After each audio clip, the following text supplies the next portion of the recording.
بسم اللہ الرحمن الرحیم وبہ نستعین وصلی اللہ علی نبینا محمد وعلی آلہ وصحبہ اجمعین ومن تبعہم بإحسان الی یوم الدین وبعد۔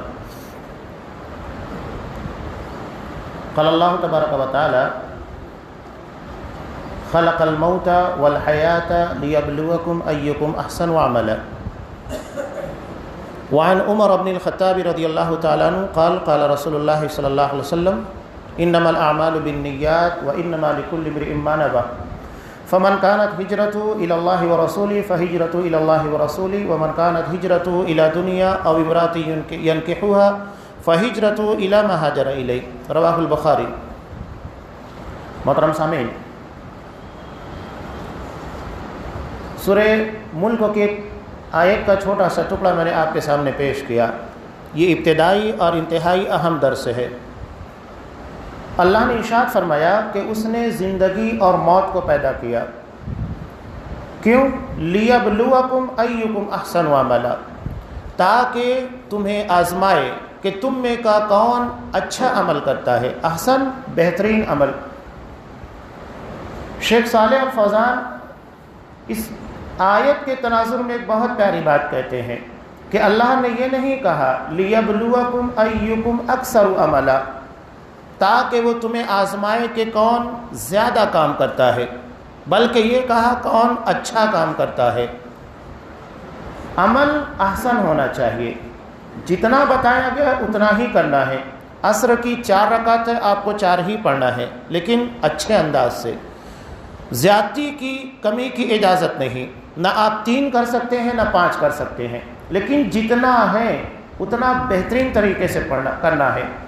اور اس میں حسن پیدا کرنے کے لیے، اچھائی لانے کے لیے ضروری ہے کہ ہماری نیتوں میں اخلاص ہو۔ بنیادی شرط، عمل کی قبولیت کی 3 اہم اور بنیادی شرطیں ہیں۔ شرط کا مطلب ہوتا ہے کہ اگر وہ چیز نہیں پائی جائے گی تو آگے کا عمل بھی قبول نہیں ہوگا۔ جیسا کہ نماز کے لیے وضو شرط ہے، یعنی آپ اگر وضو نہیں بنائیں گے، 5 نمازیں پڑھے، پوری زندگی نماز پڑھتے رہیں، آپ کی نماز قبول نہیں ہوگی، اس لیے کہ وضو شرط ہے۔ جب آپ وضو بنائیں گے تو آپ اگر 5 میں سے 1 بھی نماز پڑھیں گے وہ قبول ہو جائے گی، لیکن اگر وضو بنائے بغیر پوری زندگی تہجد بھی پڑھتے رہے قبول نہیں ہوگی۔ تو عمل کی بنیادی شرطیں 3 ہے۔ اخلاص نیت، یعنی اس عمل کو صرف اللہ کے لیے کرنا، اللہ کے علاوہ کسی اور کے لیے نہیں۔ اس کی تفصیل انشاءاللہ آئندہ دروس میں آپ کے سامنے پیش کروں گا۔ دوسری اہم شرط ہے عمل کا نبی کریم صلی اللہ علیہ وسلم کی سنت کے مطابق ہونا۔ اگر وہ نبی کی سنت کے خلاف ہے تو قطعاً اللہ کے ہاں قبول نہیں ہوگا۔ اس کی ایک کھلی اور واضح دلیل میں آپ کو دے رہا ہوں۔ امام ابو داؤد رحمۃ اللہ علیہ نے کتاب الاضحیہ، جو قربانی کا چیپٹر ہے، اس میں حضرت ابو بردہ بن نیار رضی اللہ تعالیٰ عنہ سے نقل کیا کہ انہوں نے لوگوں کو گوشت تقسیم کرنے کے لیے اپنی بکری کو نماز عید سے قبل ذبح کر دیا۔ آپ صلی اللہ علیہ وسلم نماز کے لیے نکلے، دیکھا کہ انہوں نے اپنی بکری کو ذبح کر دیا۔ کہا کہ ابو بردہ کیا ہے؟ کہا کہ میں نے اچھی نیت تھی، پڑوسیوں کو جلد گوشت مل جائے اس لیے بکری کو جلد ذبح کر دیا۔ آپ صلی اللہ علیہ وسلم نے کہا کہ نہیں، من صلی صلاتنا، جو ہمارے ساتھ نماز پڑھتا ہے، نماز پڑھنے کے بعد قربانی کرتا ہے تو اس کی قربانی قبول ہوگی، اس کی قربانی مکمل ہوگی۔ یہ تو صرف گوشت والی بکری ہے، اس کی جگہ کے پر دوسری قربانی کرو۔ نیت بہت اچھی تھی، پڑوسیوں کو جلدی گوشت ملنا چاہیے، غریب تھے، لیکن نیت کی اچھائی صرف کسی عمل کی قبولیت کی دلیل نہیں بن سکتی جب تک کہ وہ عمل نبی کریم صلی اللہ علیہ وسلم کی سنت، آپ کے طریقے کے مطابق نہ ہو۔ اور تیسری اہم شرط ہے اکل حلال، اپنے رزق، اپنی روزی کو حلال بنائیے۔ اور اس کی ایک واضح دلیل مسلم کی روایت میں کہ جو ایک مسافر شخص، مسافر کو عام آدمی دیکھ لے، اس کی کوئی پریشانی دور کرنے کی کوشش کرتا ہے، اگر وہ پراگندہ حالت میں ہے، اس کی کنڈیشن خراب ہے، ہم دیکھ لیں تو ہم کو رحم آتا ہے، تو ارحم الراحمین کو کتنا رحم آئے گا۔ لیکن اس حالت میں جب وہ اللہ کے سامنے صحرا میں بھٹکتے ہوئے دعا کے لیے ہاتھ اٹھاتا ہے، اللہ کو پکارتا ہے، اللہ اس کی دعا رد کر دیتا ہے، حالانکہ وہ رب دعا نہ کرنے سے ناراض ہوتا ہے، لیکن یہاں دعا کرنے کے باوجود اس کو رد کر دیتا ہے۔ کیوں؟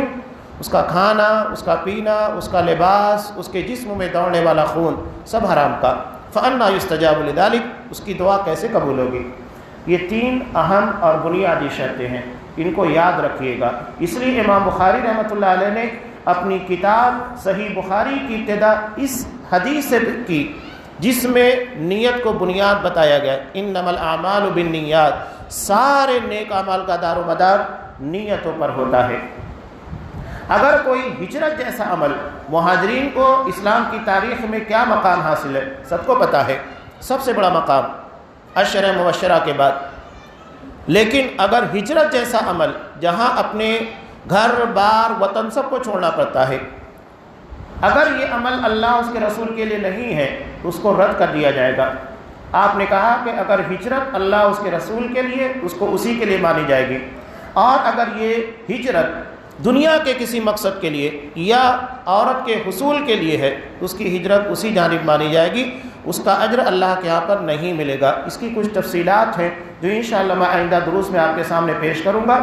باتیں مختصر انشاءاللہ رکھنے کی کوشش کروں گا تاکہ ذہن و دماغ میں رہے، اور اس دعا کے ساتھ کہ جو بھی کہوں اللہ حق بات کہنے کی توفیق دے، اور ساتھ ہی ساتھ جو باتیں نکلے کہنے والے، سننے والے، اور جہاں تک ہماری بات پہنچ رہی ہے ہر کسی کو اس کے پر عمل کی توفیق عنایت فرمائے۔